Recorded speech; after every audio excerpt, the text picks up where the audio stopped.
Alhamdulillahilladzi arsala rasulahu bil huda wa dinil haqq liyudhhirahu 'ala dini kullihi walau karihal musyrikun. Asyhadu an la ilaha illallah wahdahu la syarika lah wa asyhadu anna Muhammadan 'abduhu wa rasuluhu la nabiyya ba'dah. Allahumma shalli wa sallim ala nabiyyina Muhammad wa ala alihi wa sahbihi ajma'in. Ayyuhal hadirun, ittaqullaha haqqa tuqatih wa la tamutunna illa wa antum muslimun. Qala Allah Ta'ala fi kitabihil 'azim. A'udzu billahi minasy syaithanir rajim. Bismillahirrahmanirrahim. Wa ma arsalna qablika min rasulin illa nuhi ilaihi annahu la ilaha illa ana fa'budun. Wa qala Allah Ta'ala aidan, a'udzu billahi minasy syaithanir rajim. Bismillahirrahmanirrahim. Walladzi ba'atsa fil ummiyina rasulan minhum yatlu 'alaihim ayatihi wa yuzakkihim wa yu'allimuhumul kitaba wal hikmah wa in kanu min qablu la fi dhalalin mubin. Wa qala Rasulullah Muhammad sallallahu alaihi wasallam, bismillahirrahmanirrahim. Taraktu fikum amrayni ma in tamasakum bihima lan tadillu abadan. Kitab Allah wa sunnat Rasulih.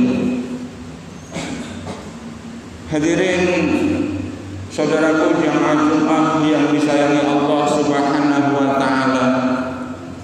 Segala pujian yang milik Allah Subhanahu wa ta'ala yang telah mengutus salah seorang hambanya dengan membawa petunjuk dan benar. Beliau yang diutus adalah yang mulia Sayyidina Muhammad sallallahu alaihi wasallam. Allah selalu memberikan curahan rahmat, kasih sayang, barokah, keselamatan kepada beliau, kepada keluarganya, dan seluruh umat beliau yang mengikuti milah beliau sejak pengikut beliau yang awal hingga pengikut beliau yang terakhir. Mudah-mudahan di dalamnya termasuk hadirin saudaraku sekalian. Amin ya rabbal alamin. Hadirin saudaraku sekalian yang dirahmati Allah Subhanahu wa taala. Senantiasalah kita semua untuk selalu menetapi takwa kepada Allah Subhanahu wa ta'ala dengan selalu berusaha untuk banyak mengingat Allah, untuk mentaatinya dengan melaksanakan perintah-perintahnya dan menjauhi larangan-larangannya. Yakinilah bahwa manakala ketakwaan kepada Allah itu masih menempel berada di dalam diri kita, ketika kita masih banyak mengingat Allah, dan ketika kita masih mau menghadapkan wajah kita kepada Allah, termasuk ketika kita masih mau untuk menghadap kiblat, insya Allah kita termasuk orang-orang yang akan selamat sekarang dan yang akan datang. Hadirin saudaraku sekalian yang dirahmati Allah Subhanahu wa taala. Waktu selalu berjalan terus berputar, dan waktu yang telah berlalu tidak akan mungkin bisa kembali lagi. Kita di dalam berjalan selalu berfokus pada arah yang kita tuju, yaitu pertemuan dengan Allah Subhanahu wa taala di yaumil akhir nanti. Ingat bahwa perjalanan kehidupan manusia itu tidak hanya berakhir pada kehidupan dunia ini. Perjalanan yang cukup panjang dari kita berada di rahim ibu, kita dilahirkan ke dunia ini, kemudian pada saatnya nanti kita akan dikuburkan, kemudian ada yaumul ba'ats, kita bangkit kembali, ada yaumul hasyr, kita dikumpulkan di padang mahsyar, dan ada lagi nanti ada yaumul hisab dan ada yaumul dihisabnya amal-amal kita, ditimbangnya amal-amal kita, baru di mana kita ditempatkan, termasuk yang ditempatkan oleh Allah Subhanahu wa taala di surga atau di dalam neraka. Karena di akhir nanti hanya dua tempat yang dituju oleh manusia yang berada di dunia sekarang ini. Dan untuk menuju kepada tempat yang namanya surga, surga itu kabarnya diperoleh dengan sesuatu yang tidak ringan, dengan orang-orang yang mau harus bekerja keras, mau bersusah payah. Makanya fitrah manusia satu diantaranya, ketika seseorang itu masih mau bersusah payah untuk mencari selamat, maka ciri pada manusia itu masih ada. Laqad khalaqnal insana fi kabad. Dan sungguh aku ciptakan, kata Allah, manusia itu fitrahnya dalam keadaan yang mau bersusah payah. Waktu berjalan terus seperti saya katakan di awal, dan sekarang kita sampai pada bulan Rabiul Awal. Insyaallah pada bulan ini kita kembali diingatkan oleh Allah Subhanahu wa taala terhadap keadilan Rasulullah Muhammad sallallahu alaihi wasallam. Begitu banyak orang yang memperingati Maulid ini ya sebagai pengingat, sebagai wujud rasa cintanya kepada Rasulullah Muhammad sallallahu alaihi wasallam. Dan tentu saja hal ini juga akan mengingatkan kepada kita hadirin sekalian sekalian, mengapa Allah Subhanahu wa taala itu mengutus yang mulia Sayyidina Muhammad sallallahu alaihi wasallam. Satu hal saya sampaikan di awal tadi, yang merupakan fondasi akan tegak atau tidaknya seseorang di dalam dia melaksanakan kehidupan di dunia ini. Yang satu perlu kita ingat, kita jadikan fondasi kita, dasar kita di dalam kita berbuat, di dalam kita beribadah. Allah berfirman, Allah sampaikan kepada kita, wa ma arsalna qablika bi rasulin illa nuhi ilaihi annahu la ilaha illa ana fa'budun. Wa ma arsalna, dan kutus ya, wa ma arsalna qablika bi rasul, dan tidaklah aku mengutus kepada Muhammad rasul-rasul ila nuhi ilaihi, melainkan aku wahyukan kepada dia, kepada mereka, annahu, ketahuilah ya, untuk diketahui, la ilaha illa anna, kata Allah, tidak ada ilah kecuali aku, tidak ada Tuhan kecuali aku, tidak ada yang wajib disembah kecuali aku, tidak ada yang wajib ditaati kecuali aku, tidak ada hukum yang sebaik-baik kecuali hukum aku, tidak ada yang wajib dicintai kecuali aku. Fa'budun, oleh karena itu sembahlah oleh kalian semua akan aku, kata Allah. Jadi tugas kita, diutusnya Rasulullah Muhammad SAW itu juga menyampaikan kepada kita bahwa dalam kehidupan kita ini kita harus beribadah kepada Allah Subhanahu wa taala. Ya, ibadah yang semulia betul ibadah, yaitu ibadah yang menyeluruh, baik ibadah mahdhah maupun yang ghairu mahdhah. Baik ibadah yang langsung berhubungan dengan Allah Subhanahu wa taala seperti salat, zakat, puasa, haji dan lain sebagainya, maupun kehidupan yang ghairu mahdhah, seperti kita bagaimana harus berbaik dengan orang tua, bagaimana kita harus memperlakukan anak-anak, bagaimana kita berhubungan dengan yang sesama, yang lebih tua, bagaimana kita harus mencari nafkah, bagaimana kita harus mengkondisikan wilayah kita ini supaya lebih baik, bagaimana kita mencari memimpin dan lain sebagainya. Itu juga adalah merupakan wujud peribadatan kepada Allah Subhanahu wa taala. Bagaimana kita harus juga berekonomi, berdagang, bekerja dan lain sebagainya. Itu yang pertama. Jadi kewajiban kepada manusia untuk beribadah kepada Allah Subhanahu wa taala. Kemudian yang kedua, ditambah lagi saya sampaikan juga sebagai pembuka khutbah tadi, bahwa tugas kita, Rasul ini diutus kepada kita semuanya dengan membawa petunjuk, ya, dengan membawa petunjuk agama yang benar, supaya apa? Supaya petunjuk itu dilaksanakan. Walladzi arsala rasulahu bil huda wa dinil haqq liyudhhirahu 'ala dini kullihi walau karihal musyrikun. Ya, diutus Rasul itu dengan bawa petunjuk dan agama yang benar akan dimenangkan dari agama-agama yang lain. Walaupun begitu banyak orang-orang, termasuk golongan orang-orang musyrik yang membencinya. Itu yang kedua. Kemudian yang ketiga, hadirin saudara sekalian, Rasul ini juga diutus dengan membawa berita gembira dan peringatan. Berita gembira dan peringatan. Ketahuilah bahwa manusia itu manakala disampaikan kepada mereka berita-berita gembira, maka manusia itu begitu senangnya untuk mendapatkan berita-berita yang dikabarkan itu. Tetapi manakala diberi peringatan, maka manusia juga akan secara fitrahnya, manakala peringatan itu berbahaya, maka manusia akan berusaha untuk menjauhinya. Jadi Allah sampaikan berita-berita gembira. Bagi hamba-hambaku yang dekat denganku, maka aku akan dekat dengan mereka. Bagi hamba-hamba yang telah aku cintai, maka aku akan menjadi matanya untuk melihat, menjadi telinganya untuk mendengar, akan menjadi tangannya untuk berbuat, menjadi kakinya untuk melangkah, dan lain sebagainya. Selalu dalam bimbingan dan petunjuk Allah Subhanahu wa ta'ala. Terbimbing, diberi furqan, mampu membedakan antara yang baik dan yang buruk. Itu janji-janji Allah Subhanahu wa ta'ala manakala kita sungguh-sungguh untuk berusaha mendapatkan cinta daripada Allah Subhanahu wa ta'ala. Rusulan mubasyirin wa yunzirin. Jadi Rasul yang diutus dengan membawa berita gembira dan peringatan. Begitu banyak berita-berita gembira yang Allah sampaikan di dalam Al-Quran, ya, dan begitu banyak peringatan-peringatan yang Allah sampaikan di dalam Al-Quran. Demikian juga di dalam hadis. Dan kita harus yakin, yang sanggup melakukan keyakinan itu bukan otak kita, bukan tenaga kita, tapi hati kita.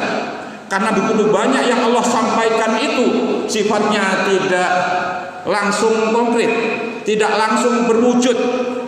Begitu banyak berita-berita gembira dan peringatan-peringatan dari Allah Subhanahu wa ta'ala itu yang sifatnya abstrak, yang sifatnya tidak terlihat. Dan yang sanggup untuk menerima itu adalah hati-hati kita semuanya. Karena iman itu berkaitan dengan hati. Iman tidak berkaitan dengan akal. Hati. Berucap dengan hati dan perilaku. Itulah keimanan kita. Begitu banyak kadang-kadang yang tidak masuk akal kita terhadap apa yang disampaikan oleh Allah Subhanahu wa ta'ala, tapi hati kita harus menerimanya. Mudah-mudahan kita termasuk yang bangga dengan berita gembira yang Allah sampaikan, dan termasuk diberi kekuatan oleh Allah Subhanahu wa ta'ala untuk yang mampu meraihnya. Amin ya rabbal alamin. Dan terhadap peringatan-peringatan, tanda-tanda bahaya yang Allah sampaikan, mudah-mudahan kita termasuk yang melindunginya. Sungguh Allah sebaik-baik pelindung kita. Ya wallahu musta'an. Dan Allah itulah pelindung-pelindung kita. Tidak ada yang pelindung yang melebihi perlindungan Allah Subhanahu wa ta'ala. Kemudian yang berikutnya, hadirin saudaraku sekalian, bagaimana kita harus mencintai Allah, bagaimana kita harus berbuat. Maka Rasul juga Allah hidangkan kepada kita, yaitu dengan sebagai teladan. Laqad kana lakum fi Rasulillah uswatun hasanah liman kana yarjullaha wal yawmal akhir wa dzakarallaha katsira. Sungguh pada diri Rasulullah Muhammad SAW ada teladan yang baik, contoh yang baik bagi kalian, ya, bagi kalian yang banyak mengingat Allah. Jadi kalau kita begitu banyak mengingat Allah itu bukan hanya mengingat Allah dengan mengingat Allah, ya kita akan mengingat apa perintah Allah, apa larangan Allah, apa kuasa Allah. Jadi kata-kata mengingat Allah itu memiliki makna yang sangat luas, ya, memiliki makna yang sangat luas. Jadi tidak hanya menyebut Allah begitu saja. Manakala kita banyak mengingat Allah, maka kita juga akan secara otomatis begitu banyak hal-hal yang kita lakukan ketika kita mengingat Allah.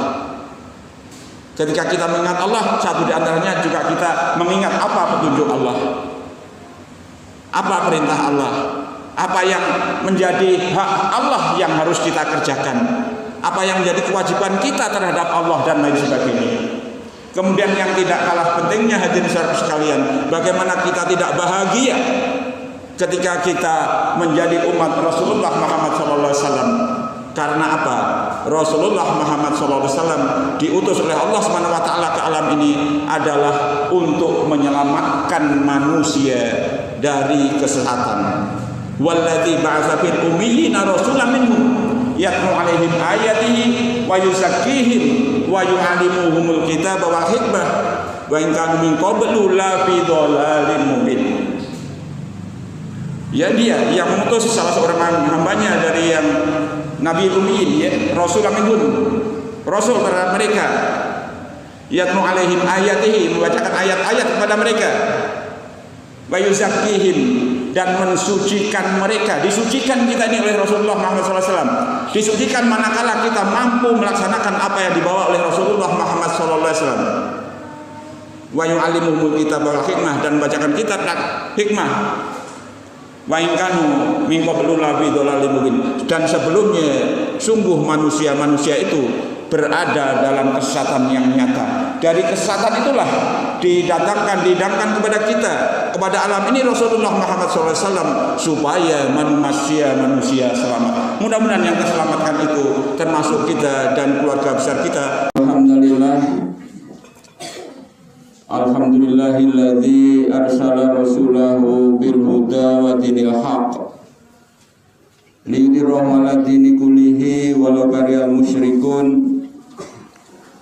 Asyhadu an la ilaha illallah wahdahu la syarikalah wa asyhadu anna Muhammadan abduhu wa rasuluhu la nabiyya ba'dah. Allahumma sholli wa sallim ala nabiyyina Muhammad wa ala alihi wa sahbihi ajma'in. Ayyuhal hadirun ikhwanul kiram,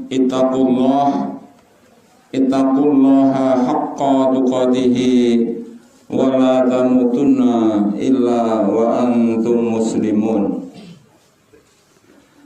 Qala Allah ta'ala fi kitabihil azim, a'udzu billahi minasy syaithanir rajim.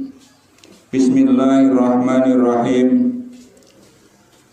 Wa ma arsalna qablika min rasulin illa nuhi ilaihi annahu la ilaha illa ana fa'budun.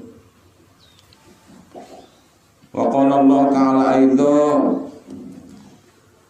laqad kana lakum fi rasulillahi uswatun hasanah liman kana yarjullaha wal yawmal akhir wa dzakarallaha katsira.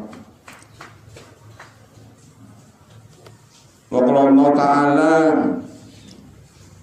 walladzi ba'atsa fil ummiyina rasulan minhum yatlu 'alaihim ayatihi wa yuzakkihim wa yu'allimuhumul kitaba wal hikmah wa in kanu min qablu la fi dhalalin mubin. Maka Rasulullah Muhammad sallallahu alaihi wasallam, innama bu'ithu liutammima makarimal akhlaq. Hadirin saudaraku sekalian, jamaah Jumat yang dirahmati Allah Subhanahu wa taala. Segala pujian yang milik Allah Subhanahu wa taala yang telah mengutus salah seorang hambanya yang bernama Ahmad atau Muhammad sallallahu alaihi wasallam dengan membawa petunjuk dan agama yang benar agar dimenangkan dari agama-agama yang lain, walaupun banyak golongan orang-orang musyrik yang membencinya. Hadirin saudaraku sekalian yang dirahmati Allah, Allah Subhanahu wa taala selalu memberikan salawat dan salamnya kepada kasihnya yang mulia Sayyidina Muhammad sallallahu alaihi wasallam, keluarganya, para sahabatnya, juga kepada seluruh pengikutnya yang mengikuti milah beliau, yang berisalah, ya, yang risalah mengikuti risalah yang dibawa oleh beliau dari sisi Allah Subhanahu wa taala. Insya Allah bagi mereka Allah Subhanahu wa Ta'ala juga berikan salawat dan salamnya. Mudah-mudahan termasuk di surga sekalian. Amin ya rabbal alamin. Untuk selanjutnya di surga sekalian, di balik pergantian waktu terdapat tanda-tanda kekuasaan dari sisi Allah Subhanahu wa Ta'ala. Termasuk saat ini kita berada bertepatan dengan saat beliau yang mulia Sayyidina Muhammad SAW ya dilahirkan di muka bumi ini. Kemudian dalam perjalanan sejarahnya beliau diangkat sebagai nabi dan juga diangkat sebagai rasul, ya Rasulullah. Menjadi Rasulullah karena ada risalah yang dibawa untuk disampaikan pada umatnya. Kalau nabi tidak diberi risalah ya. Jadi kalau rasul itu diberi risalah. Ini mengingatkan kembali kepada kita mengapa beliau yang mulia Sayyidina Muhammad SAW dan rasul-rasul sebelumnya itu diangkat. Jadi ada tujuan dari sisi Allah Subhanahu wa Ta'ala. Allah Subhanahu wa Ta'ala itu mengutus atau mengangkat para rasulnya. Ya dari Nabi Daud, Nabi Musa, Nabi Isa dan Nabi Muhammad SAW. Karena keempatnya beliau yang diberi wahyu dari sisi Allah Subhanahu wa Ta'ala. Ya kalau agama-agama lain, kitab-kitab lain itu agama budaya ya, bukan bersumber dari wahyu Allah Subhanahu wa Ta'ala. Dari pemikiran manusia. Kalau yang bersumber dari sisi Allah Subhanahu wa Ta'ala itu ya Zabur, Injil, Taurat dan Al-Qur'anul Karim. Jadi yang pertama itu saudara sekalian, misi atau tujuan Allah Subhanahu wa Ta'ala mengutus para rasulnya. Yang pertama tadi di awal saya sampaikan, wa ma arsalna min qablika min rasulin illa nuhi ilaihi annahu la ilaha illa anna fa'budun. Dan tidaklah aku mengutus rasul-rasul sebelummu hai Muhammad, melainkan kepadanya saya wahyukan bahwa tidak ada ilah kecuali Allah, tidak ada sesembahan kecuali Allah, tidak ada yang wajib disembah kecuali Allah Subhanahu wa Ta'ala. Fa'budun, oleh karena itu sembahlah, beribadahlah kalian semua kepadaku.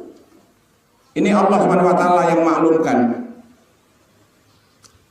Jadi para rasul itu diutus kepada manusia supaya menyampaikan kepada manusia, supaya rasul itu sendiri dan umat yang mengikutinya itu menyatakan bahwa tidak ada sesembahan, tidak ada yang wajib diibadahi kecuali Allah, dan supaya beribadah kepadanya, supaya beribadah kepada Allah Subhanahu wa Ta'ala. Kemudian yang berikutnya tadi sebagai pembuka juga saya baca, walladzi arsala rasulahu bil huda wa dinil haq. Jadi rasul itu diutus oleh Allah Subhanahu wa Ta'ala.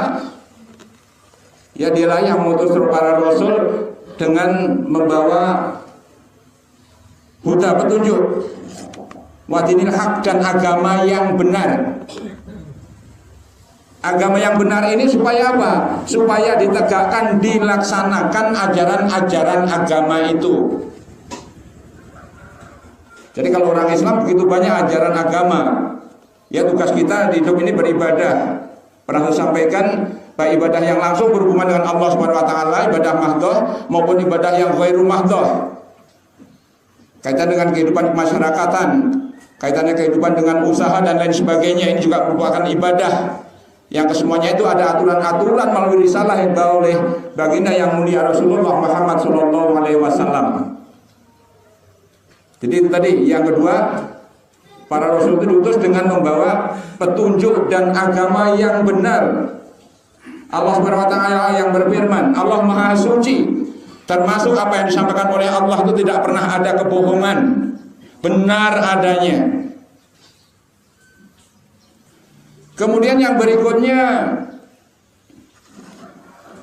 a'udzubillahi minasyaitonirrajim, rusulan mubasyirina wa mundzirin li alla yakuna linnasi hujjatum ba'da rusul wa kana Allaha azizan hakima. Jadi para rasul yang diutus dengan mubasyirin, membawa berita gembira, ya, dan memberi peringatan.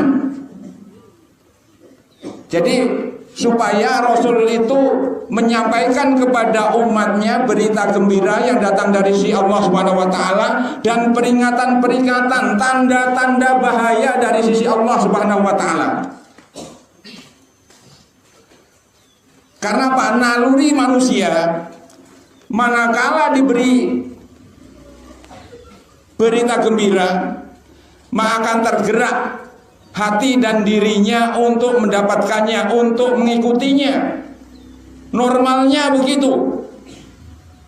Ada berita gembira bagi orang-orang yang beriman dan beramal soleh, Allah sudah sediakan surga, mengikuti. Bagi orang-orang yang berkenan menyumbangkan harta dan kekayaannya, dia mensedekahkan jiwa dan hartanya di jalan Allah untuk agama Allah, maka Allah akan sediakan juga surga baginya, diampuni dosa-dosanya dan lain sebagainya. Barang siapa yang dia menjaga sholatnya, maka di akhir ajalnya akan sanggup mengucapkan kalimah la ilaha illallah, yang merupakan tanda daripada didapatkannya husnul khotimah. Insya Allah Allah menjamin bagi mereka yang menegakkan sholat, yang menjaga sholatnya, baik dia ditalkin ataupun tidak, baik dia digiring dengan kalimah la ilaha illallah atau tidak, insya Allah Allah akan gerakkan hatinya untuk mampu melakukan itu. Ini ada satu keterangan di dalam kitab Tambihul Ghafilin, peringatan bagi yang lupa. Nanti bisa kita bersama-sama cek kembali di sana. Kemudian begitu banyak berita-berita gembira yang lainnya. Kemudian kaitannya dengan peringatan atau warning, tanda-tanda bahaya. Ya, tanda-tanda bahaya bagi orang-orang yang dia tidak mengerjakan sholat nanti yaumil akhir menghadap Allah dengan tanpa kepala. Karena apa? Selama kehidupan di dunianya dia jarang atau mungkin tidak mau menghadap Allah Subhanahu wa taala. Jadi Allah tidak melihat orang-orang itu. Digambarkan nanti dia menghadap di yaumil akhir itu tanpa kepala. Ya. Bagi-bagi orang-orang munafik, ya Allah sediakan neraka, mereka bersumpul bersama orang-orang kafir di dasar neraka. Makanya Rasulullah SAW sendiri juga tidak mau menghadiri masjid tempat ibadah, masjid-masjid yang di dalamnya dihuni oleh para munafik. Ya, dia mendatang ke tempat itu untuk mencari fitnah. Ya, disampaikan fitnah-fitnah itu di luar dan lain sebagainya. Dan begitu bahayanya daripada para munafik itu. Untuk yang selanjutnya, hadirin saudaraku sekalian, mengapa Allah Subhanahu wa taala sampaikan kepada para rasul untuk menyampaikan bahwa tidak ada ilah kecuali Allah, supaya beribadah kepadanya, supaya rasul membawa petunjuk agama yang benar, supaya melaksanakan ajaran agama itu. Kemudian tadi juga saya sampaikan laqad kana lakum bi rasulillahi uswatun hasanah. Ada suri teladan yang baik pada diri Rasulullah Muhammad SAW itu. Ya, bagi orang-orang yang dia mengharapkan perjumpaan dengan Allah dan yaumil akhir. Dan orang-orang itu banyak menyebut Allah. Allah berikan teladanan itu juga. Ini dalam rangka apa? Supaya manusia-manusia itu selamat dari kesesatan sehingga mendapatkan kebaikan di dunia dan di akhirat. Walladzi ba'atsa fil ummiyina rasulan minhum yatlu alaihim ayatihi wa yuzakkihim wa yu'allimuhumul kitaba wal hikmah wa in kanu min qablu la fi dhalalin mubin. Sebelumnya mereka betul-betul ada dalam kesesatan, sehingga Allah mengutus para rasulnya agar kiranya manusia-manusia itu terlepas dari kesesatan-kesesatan itu, sehingga dia mendapatkan petunjuk jalan yang lurus, jalan yang diridhai oleh Allah Subhanahu wa taala. Mudah-mudahan itu semua diberikan kepada hadirin sekalian beserta keluarga dan saudara-saudara kita.